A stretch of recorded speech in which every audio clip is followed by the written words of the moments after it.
today, Sana, for bringing me here as an inspirational leader or a speaker. I really want to thank you so much for bringing me here. I'm so proud of you, and I really appreciate this opportunity, and it really can empower so many people out there in the world.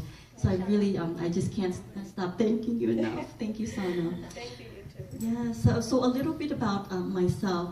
I just wanted to ask for my, I'm going to take out my paper because I don't want to forget anything I want to say here, because you're all so important to me, and I really want to thank you so much for being here. And therefore, I don't want to miss a word that I want to share with everyone. So, as you all know, my name is Mary Ng Tejaksuk Mana, psychotherapist and trauma specialist with a psychotherapy practice providing individuals, couples, and family therapy, specializing in acute trauma and grief. Grief being the loss and death of a person or a place or thing, and trauma being the sudden, abrupt loss or death of a person, place, or thing. Trauma is not just the violence or what we see on the media. Trauma can be anything that you're experiencing. For example, a move or immigrating to a new country, and when immigrating to a new country, not knowing the language, coming to a new place, that's a totally different level. And that we also call trauma, and we do not dismiss at all. The topic we want to talk about today is about women empowerment post-trauma. This is a topic that's really near and dear to my heart. I grew up as the youngest girl with 3 brothers in a traditional Asian family. It was challenging at times. This was actually my first experience for the need of empowerment. My needs weren't equivalent to that of my brothers, even though they were wonderful brothers.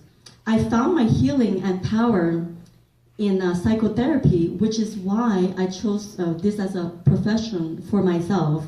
I wanted to connect with people. I found my self-expression in psychotherapy. We are social beings and emotional beings. And having said so, we both do, through the stages of grief, we do go through many different anguishes, a lot of anger, depression, bargaining, and difficulties, and grief is tied into trauma. As a woman growing up in an Asian American community, however, I often felt I couldn't express myself, that my opinions didn't really matter, that I had no voice. There was a need to please everyone, and I often felt invisible. I would work 2 to 3 jobs since I was 14 and continued on becoming a psychotherapist, a dream of mine since I was 17, despite it being at times culturally frowned upon. I was so determined to actualize everything that I had in mind. Attended NYU, the school of my dream, and worked in Bellevue, the hospital that I really wanted to work for. I always tell my patients in crisis that when there is a crisis, there is also an opportunity. The word crisis in the Chinese language means 2 elements, danger and opportunity. In the midst of a crisis, you may not see that opportunity right away, but if you look for it over time, you'll discover it is there. Take it that the pressure that we go through, the shame and attachment that we go through therapy, at times we want to be perfect. I wanted to be perfect. We all wanted to do everything right, and as an Asian American woman, I say that it is actually okay. It is actually okay to have it all and not be perfect. Humanity is actually community.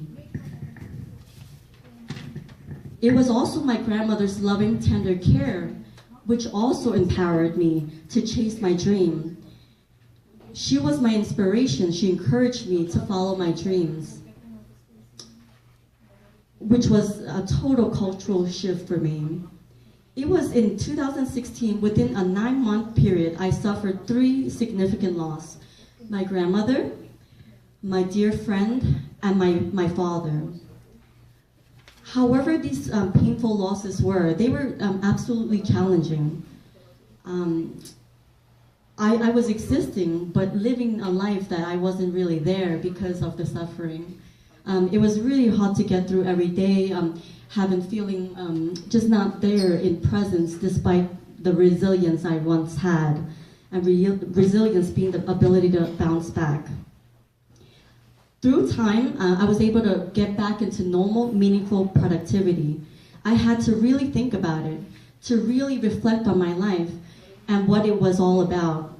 Perhaps I was living in the life of others and needed to slow down. Figuring out that, you know what, we all have our own remote control of our life, and that you can actually balance your life in your own way, in the own way that is meaningful for you and inspiring. I learned to slow down and live the life to be free at that present moment with the loving husband that I have and my small, beautiful, beautiful children, very small and cute.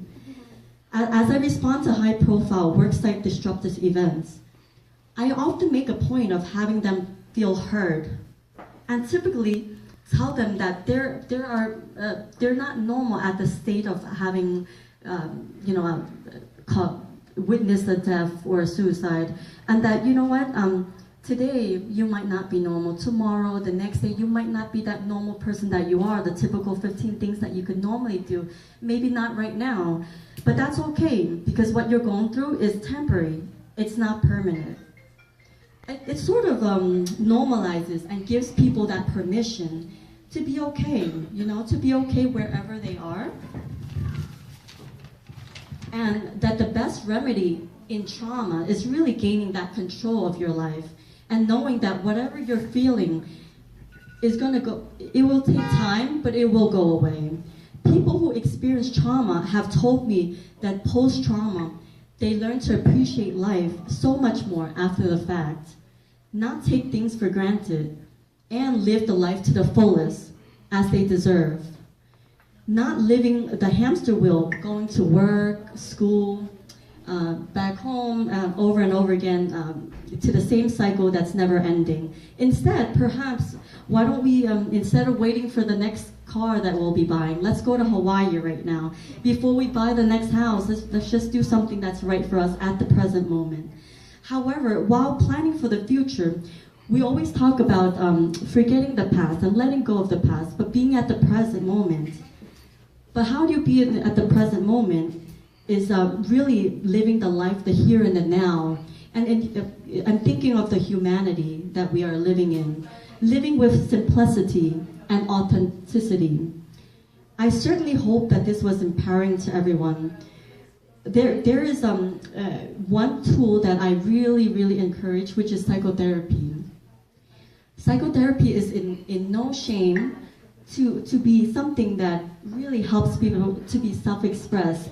It's the Asian American way of stigma. I'm sure all of you guys have went through where we look at therapy and we're thinking, wait, I don't need help with speaking or expression. I'm fine, I'm doing fine. But really, it's all about a self-expression and being you and allowing that time to you and not suffering in silence. As women, tying that into to self-expression, finding that voice in you, it's about you guys are the CEO of the family. And what I mean by that is that you are the one who takes care of the family. You are the one who make sure that the family is together, make sure that we got everything, and that, but at the same time, being perfect, so perfect, that we wouldn't even know how to fix ourselves. But it's not all about fixing ourselves. It's all about like living the life that you can, one day at a time, and living the life that you deserve, that's meaningfully deserved to you. So having said that, I want to really thank everyone so much for being here today. It's going to be, I promise you guys value as we move forward. As you know, Kana's a really great woman of empowerment, so I really thank you guys for being here. And we will have a table. Yeah, we're inviting you also to our table up front. If there should be any questions later on, please feel free to, ask us anything you need to. Thank you. Thank you so much, Mary. Thank you so much. We really appreciate it. So we have another guest, and she's